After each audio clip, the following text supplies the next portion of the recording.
All right, guys, we are back with another knife from a new company, a new designer, and this is a new knife to me. And I got this from Aussie Mike as a gift. So thank you, Aussie Mike, very much for that. I truly, truly appreciate it. This is the NB, or New Breed EDC Clydesdale. Here's a little bit of the information about it. Leave that there, and we'll throw that off to the side. Comes in a nice box and a handwritten note from Mark to watch your fingers. Yeah, it is sharp, and we'll talk about that. He opens up every single one and quality checks it before it goes to the buyer. These are made by Kubi, so it is overseas manufactured, American made, American designed. I would probably just toss the bag and throw the knife in here by itself because, well, that's just what I would do because I was a little confused how it was brand new and came out of the packaging, but that's just me. It is a reversible pocket clip with a filler plate, which I think is cool. And because it's small and tiny and a tiny little screw, you get a spare, which I think is super cool also. All right, let me get this stuff out of the way and talk about this knife. So it is a front flipper, which is not my style. It is a Spidey flicker, which is, again, not my style. However, works great with a thumb also. And it's actually fun and fidgety and has a different sound with your thumb. It's weird. Let me see if I get up here by the mic. This is with the thumb. And then here it is in the reverse flick. To me, it's a little more thud with the thumb and a little more ting with the reverse flick. Just a little something I noticed. You know, whatever. This thing, like I said, is very, very sharp. It's 0.018 behind the edge, and we'll go through some of the normal specs. And Mark has a YouTube channel. I'm going to link it down below, so go check him out. And I like what he's doing. This is the only model that's out there right now. It does have fingerprints and stuff on it. I've been cutting some stuff with it the last, day or two since I've been back from Atlanta, and it works great. So it's a very utilitarian blade. It's a Wharncliffe blade. It has its advantages and disadvantages, a lot of just aesthetics. If you're into the Wharncliffe blade, this is going to be great for you. Nice piercing tip. You have a finger groove up here, so you can do some precise kind of more up close. And it also puts another little divot here in the very front if you really need to get in tight and do some real fine detail work. This should work for you as well. Me, I'm going to open some Amazon boxes. I'm going to cut up some Amazon boxes.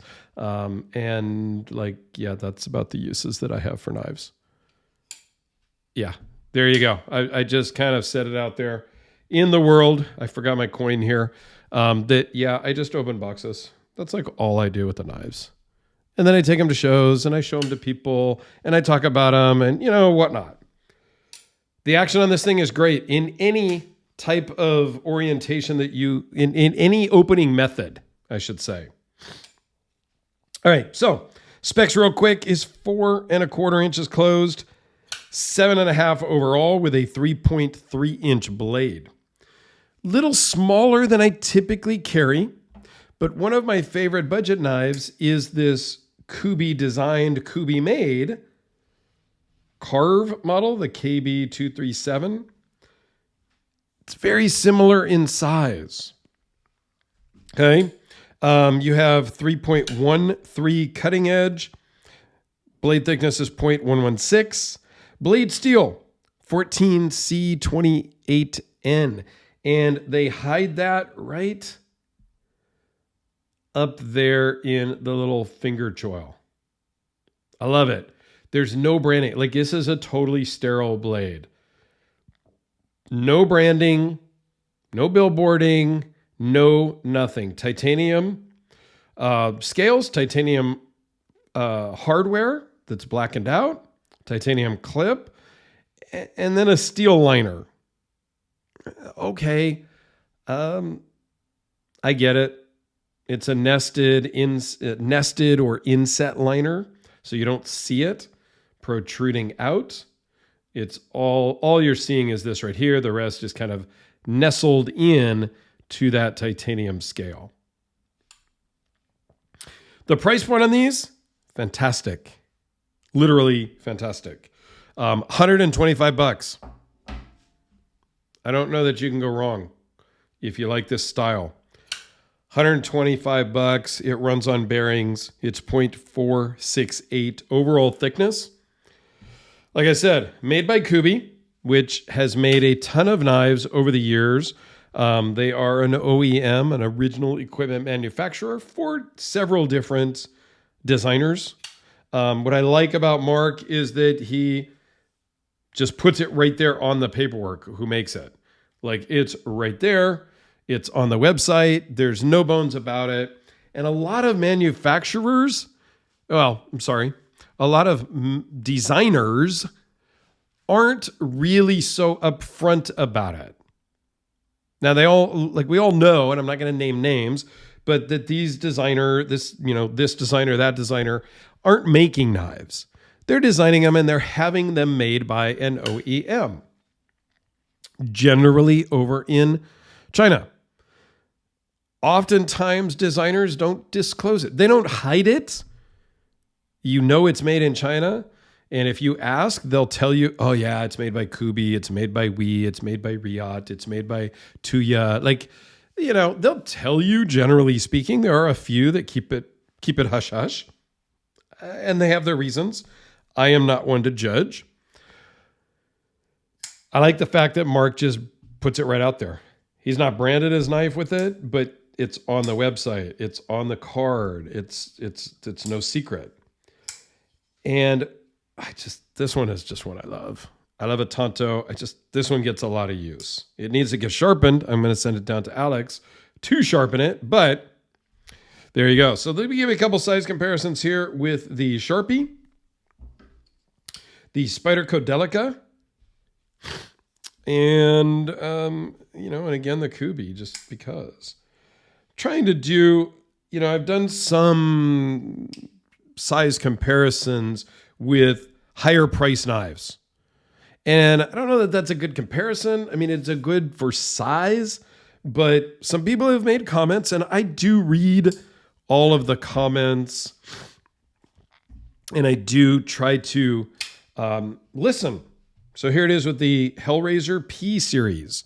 So a little bit different price range. This is just under $300, but it's carbon fiber instead of titanium. It's a little different. This is also made overseas, and this is one of the makers that does not disclose who or where they are made.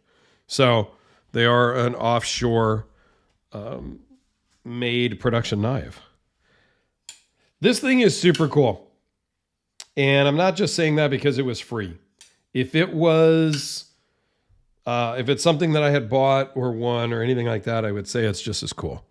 Because as you have seen on several of my videos, I'm sure you have noticed, even when a manufacturer, a maker, a company gives me stuff for free, which doesn't happen all that often, I still just tell like it is. I'm not going to sugarcoat stuff to you guys. I'm going to just tell you whether I like it or not.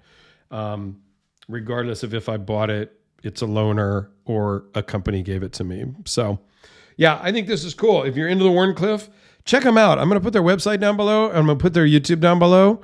Go check them out. See what you think. This is the only model right now, but there is a, I don't know if it's a coming soon page on their website. There is a site there of 4 or 5 different models that they are in design on. So, and they give a little bit of details about it. So go check it out.